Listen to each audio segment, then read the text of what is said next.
Then the two covenants are described like this. फिर उन दो वाचाओं का वर्णन इस प्रकार किया गया है। Verse 7. दूसरा कुरिन्थ 3:7 वचन। The old covenant is a ministry of death, पुरानी वाचा जो है वो मृत्यु की वाचा है, spiritual death. आत्मिक मृत्यु। And the new covenant is a ministry of spiritual life. और नई वाचा एक आत्मिक जीवन की वाचा है। The ministry of death and the ministry of the Holy Spirit. मृत्यु की वाचा और पवित्र आत्मा की वाचा। Then it's also described here as verse 9, a ministry of condemnation. और फिर 9वें वचन में पुरानी वाचा का वर्णन इस प्रकार भी किया गया है कि वो एक दोषी ठहराने वाली या दंड आज्ञा लाने वाली एक वाचा थी।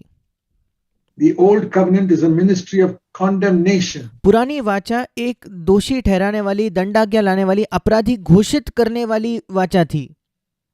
They condemn others and they condemn themselves also. वे दूसरों को दोषी ठहराते हैं, दूसरों पर दंडाज्ञा करते हैं और खुद को भी दोषी ठहराकर दंडाज्ञा देते हैं। When they slip up, जब वे फिसल जाते हैं, perhaps you have set a certain standard before yourself. शायद आपने अपने सामने एक मापदंड रखा है। Yeah, I'm a new covenant Christian, so I should live like this. और आप सोचते हो हाँ अब मैं एक नई वाचा का मसीह हूँ इसलिए मुझे इस प्रकार जीना चाहिए। And then sometime you fail in that level which you've set for yourself. और कभी-कभी उस स्तर में जो आपने अपने आप के लिए रखा है उसमें आप असफल हो जाते हो। And you condemn yourself. और फिर आप अपने आप पर दोष लगाते हो। Oh, I didn't come. Oh, I'm really good for nothing. मैं सचमुच किसी काम का नहीं, मैं बहुत बुरा हूँ। And I condemn myself. और ऐसा कहकर मैं अपने आप पर दंडाज्ञा लाता हूँ, मैं अपने आप पर दोष ठहराता That हूँ। is old covenant. ये पुरानी वाचा है। The old covenant is a mystery of condemnation. The new पुरानी वाचा एक दोषी ठहराने वाली वाचा है। covenant is a ministry of righteousness. नई वाचा एक धर्मी ठहराने वाली वाचा है। 9वां वचन, 2 Corinth 3:9। Verse 9. So I want to say a few words about this condemnation because I fear और इसलिए इस दोषी ठहराना या दंडाज्ञा के बारे में मैं कुछ कहना चाहता हूँ क्योंकि मेरा ये डर है that there are many believers, perhaps some of you listening to me, क्योंकि ऐसे कई विश्वासी हैं, शायद आप में से कुछ जो मुझे सुन रहे हो, who condemn yourselves. जो अपने आप पर दंडाज्ञा लाते हो, जो अपने आप पर दोष देते हो। Okay, let me show you what Jesus said about it. मुझे आपको दिखाने दो कि यीशु ने इस विषय में क्या कहा। John chapter 3. यूहन्ना 3 अध्याय। We all know John 3:16. हम सब यूहन्ना 3:16 जानते हैं। I think all of you will know. मुझे लगता है आप में से सब यूहन्ना 3:16 जानते हो। God so loved the world that he gave his only begotten son that whosoever believes in him should not perish but have everlasting life. Very good verse. पर क्योंकि परमेश्वर ने जगत से ऐसा प्रेम रखा कि उसने अपना इकलौता पुत्र दे दिया ताकि जो कोई उस पर विश्वास करे वो नष्ट न हो परंतु अनंत जीवन पाए। ये बहुत अच्छा वचन तो है। What's the next verse? इसके बाद का वचन क्या है?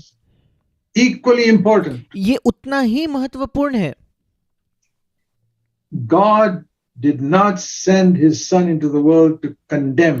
परमेश्वर ने अपने पुत्र को जगत में इसलिए नहीं भेजा कि जगत पर दंड की आज्ञा दे। That's the word used in the King James, I think. King James भाषांतर में यही इस्तेमाल किया गया है ये शब्द, और हिंदी में भी। To condemn. दंड की आज्ञा लाना, अपराधी घोषित कर देना, उसका दंड ठहरा देना। From the word judge in the New Testament, many places when it says don't judge in Matthew 7:1. कई बार जब नए नियम में न्याय मत करो या दोष मत लगाओ ये शब्द इस्तेमाल किए जाते हैं, जैसे मत्ती 7:1 में न्याय मत करो लिखा है। Don't condemn people. उसका मतलब है लोगों पर दंड आज्ञा मत लाओ, उनको अपराधी घोषित करके दंड मत सुनाओ। It's the same meaning. वही मतलब है इसका। God did not send his son into the world to condemn. परमेश्वर ने अपने पुत्र को इस जगत में इसलिए नहीं भेजा कि जगत पर दंड की आज्ञा दे, The world, but to save the world. परंतु इसलिए कि जगत उसके द्वारा उद्धार पाए। Jesus came not to condemn anybody. यीशु मसीह इसलिए नहीं आया, किसी पर भी दंड आज्ञा लाने के लिए नहीं आया, But to save. पर उनका उद्धार करने के लिए। It's a wonderful verse. ये एक अद्भुत वचन है। If you feel condemned, अगर आपको दंड की आज्ञा महसूस होती है तो I'll tell you what you need. You need salvation. मैं आपको बताता हूँ आपको किसकी जरूरत है। आपको उद्धार की जरूरत है। You say, but I slipped up. और आप कहते हो हाँ मैं तो फिसल गया था। You slipped up. Confess it and finish with it. ठीक है, आप फिसल गए, उसका अंगीकार कीजिए और उससे मन फिराइए और खत्म हो जाएगा। The blood of Jesus cleanses you from all sin. यीशु का लहू आपको सारे पापों से शुद्ध करता है। And God says, I will not remember your iniquities anymore. और प्रभु परमेश्वर कहता है कि मैं अब तुम्हारे पापों को इसके बाद याद नहीं करूंगा। Then why are you condemning yourself? फिर आप अपने आप पर दंड की आज्ञा क्यों ला रहे हो? You think that by condemning yourself, you're showing remorse for your sin. No. आपको लगता है कि अपने आप पर दंड की आज्ञा देने से आप अपने पाप के विषय में पछतावा प्रकट कर रहे हो, पर ऐसा नहीं है। Repentance is not condemning yourself. Repentance is not shedding a lot of tears. मन फिराव का मतलब ये नहीं कि आप अपने आप पर दंड की आज्ञा दो। मन फिराव का ये मतलब नहीं कि आप बहुत आंसू बहाते हो। There may be tears. उसमें आंसू बहाना हो सकता है। Repentance is turning around. मन फिराव का मतलब है पीछे मुड़ना, पीछे फिरना, Saying, Lord, I never want to do that again. और ये कहना कि प्रभु मैं ये वापस कभी नहीं करना चाहता। It's an act of the will. ये हमारी इच्छा से आने वाला एक काम है। There may be tears, there may be sorrow, मन फिराव के साथ आंसू हो सकते हैं, दुख भी हो सकता है, but we don't spend our time in condemning ourselves. पर हम अपना समय इसमें नहीं बिताते खुद पर दंड की आज्ञा देने में। Very often, self-condemnation is because I had a very high opinion about myself. कई बार हम खुद पर दंड की आज्ञा इस वजह से देते हैं क्योंकि मुझे अपने आप के विषय में बहुत ऊंची मेरी राय थी, मैं अपने आप को बहुत ज्यादा समझता था, And I thought, I will never do that. और मैंने सोचा था कि नहीं, मैं तो ये कर ही नहीं सकता। I've been part of RLCF, and अब मैं RLCF कलीसिया का एक हिस्सा बन गया हूँ, how can I ever do such a thing like that? And then मैं ऐसा पाप या ऐसी चीज कैसे कर सकता हूँ? one day you do it, और फिर आप जाकर वो कर देते हो, and you condemn yourself. और फिर आप अपने आप पर दंड की आज्ञा देते हो। Well, it's good to humble ourselves and say, Lord, I have pretty high thoughts about myself. ये अच्छा है कि हम अपने आप को नम्र करके कहे कि हाँ प्रभु, मैं अपने आप के बारे में बहुत ऊंचा सोचता था। There is no place for condemnation. दंड की आज्ञा के लिए कोई जगह नहीं है।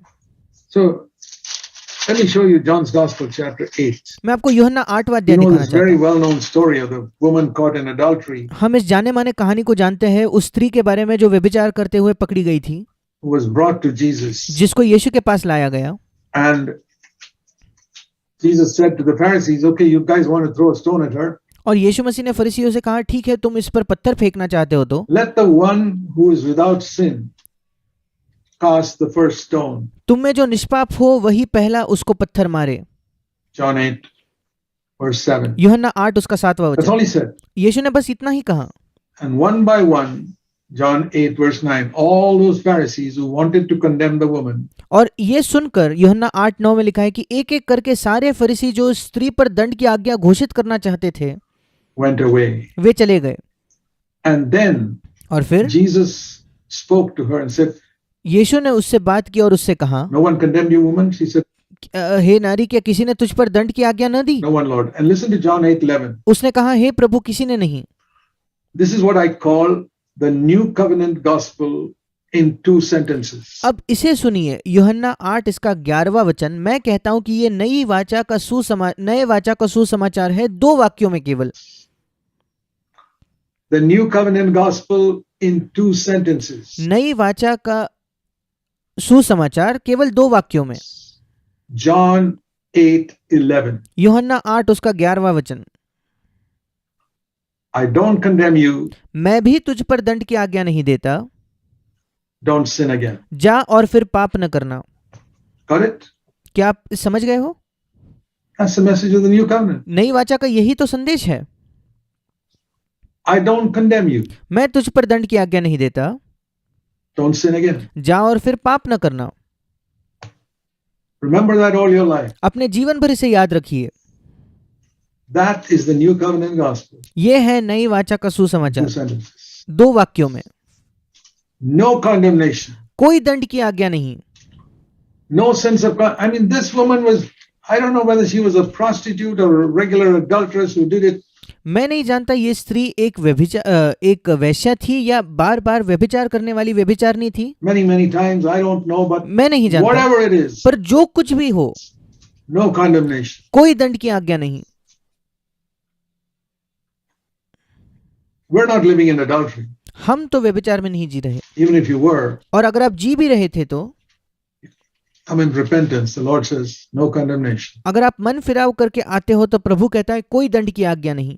But पर don't take advantage of that. अब इस बात का फायदा न उठाना। don't sin again. फिर पाप न करना। In our case, it may not be adultery, it may हमारे साथ शायद व्यभिचार नहीं होगा, be something else कोई और पाप हो सकता है, that we are repeatedly falling into. एक ऐसा पाप जिसमें हम बार बार गिरते हैं। Okay, ठीक है, come to Jesus, यीशु के पास आइए, confess your sin. अपने पाप का अंगीकार कीजिए। Did you do it? Yes, Lord, I did it. क्या तुमने ये किया? हाँ प्रभु, मैंने ये पाप किया, I'm sorry. मैं माफी चाहता हूँ। I want to turn and I want to turn and face you. मैं इससे पीछे मुड़कर, इस पाप से पीछे मुड़कर तेरी ओर देखना चाहता हूँ। No condemnation. I think we need to teach that even to our youngest children. कोई दंड की आज्ञा नहीं, और मुझे लगता है हमें ये अपने सबसे छोटे बच्चों को भी सिखाना है, हमारे परिवार में। Don't condemn yourself and feel rotten and beat yourself. Oh, अपने आप पर दंड की आज्ञा ना दे, अपने आप को बहुत ही बुरा व्यक्ति मत समझे, और अपने आप को बुरा व्यक्ति समझकर ये ना सोचे कि मैं खुद को दोष ना देते रहे। I did that. No, there are believers who do that. नहीं, ऐसे विश्वासी जरूर है जो करते हैं ये।